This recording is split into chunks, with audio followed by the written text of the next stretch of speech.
नमस्कार, मैं हूं सुभाष रतूड़ी और डायनामाइट न्यूज़ में आपका स्वागत है। जीवन का सबसे बड़ा और पहला सुख कहा जाता है कि निरोगी काया है, यानी आप जितने अधिक स्वस्थ होंगे आप उतने ही अधिक सुखी होंगे। अमेरिकी दार्शनिक रॉल्फ वॉल्डो इमर्सन ने 1860 में लिखा था, पहला धन स्वास्थ्य है। इस कहावत को हम हेल्थ इज़ वेल्थ के नाम से भी जानते हैं और कहते हैं। इसलिए स्वास्थ्य हमारे जीवन का सबसे महत्वपूर्ण आयाम है और स्वास्थ्य ही एक ऐसा इकलौता तत्व भी है जो हमारे और आपके जीवन की गुणवत्ता को प्रभावित करता है। इंसान कितना भी विलक्षण और धनवान क्यों न हो, यदि उसकी तबीयत बिगड़ी तो समझिए सब कुछ बिगड़ गया। जब कभी स्वास्थ्य खराब हो, जब कभी कोई स्वास्थ्य संबंधी परेशानी हो, तो इंसान सबसे पहले उस दुख से, उस दर्द से निकलना चाहता है, उस तकलीफ से छुटकारा पाना चाहता है। यही कारण है कि बीमार पड़ने या अस्पताल में भर्ती होने पर इंसान ठीक होने के लिए पूरी धन संपदा और कमाई को भी ताक पर लगा देता है। वो हर हाल में दवाई चाहता है और दवाई पर अकूत खर्च करने को तैयार हो जाता है।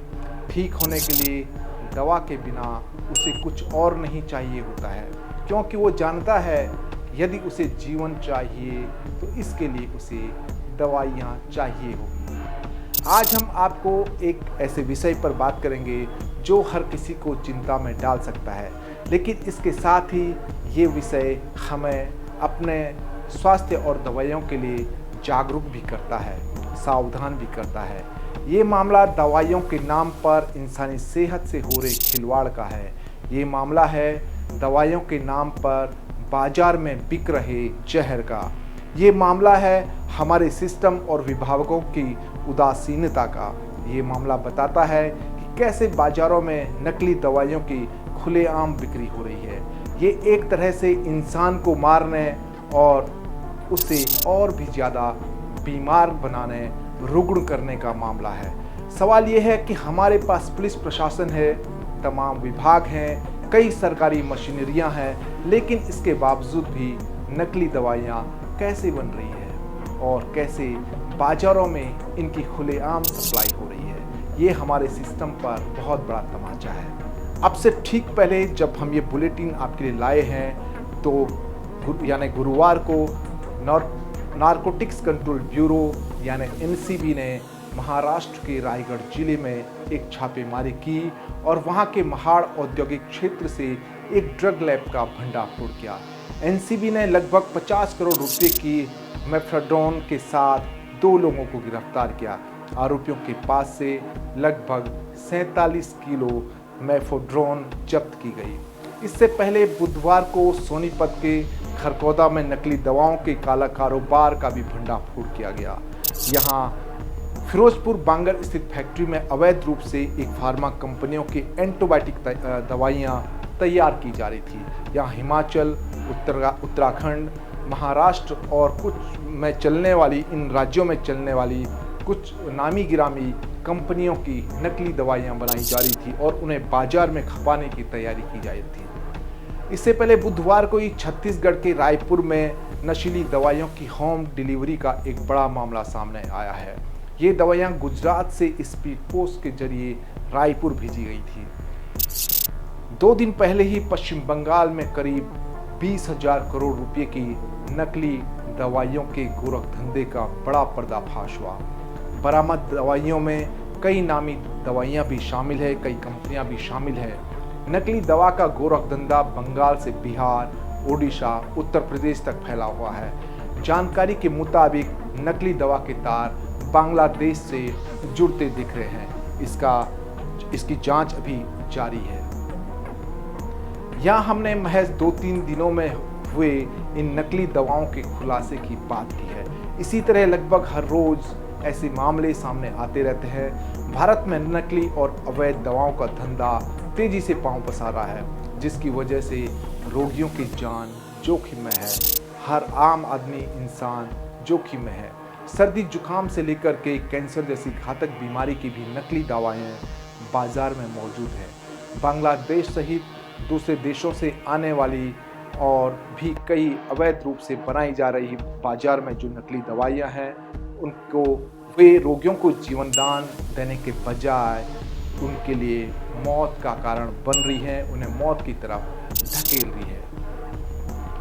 पिछले साल सितंबर 2024 में केंद्रीय औषधि मानक नियंत्रण संगठन CDSCO की जांच में 53 दवाओं के सैंपल फेल हो गए थे। इनमें पैरासीटामोल जैसी एक मामूली दवा भी शामिल थी, जिसका इस्तेमाल हम और आप दर्द बुखार के लिए अक्सर क्या करते हैं।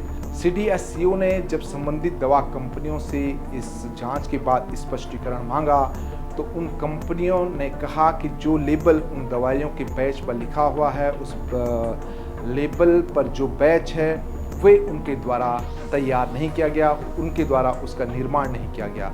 यानी उनके नाम पर कोई फर्जी कंपनी नकली दवा बाजार में सप्लाई कर रही थी। उद्योग संगठन एसोचैम द्वारा 2 साल पहले जारी की गई एक रिपोर्ट में कहा गया, घरेलू बाजार में उपलब्ध 1/4 दवा नकली है।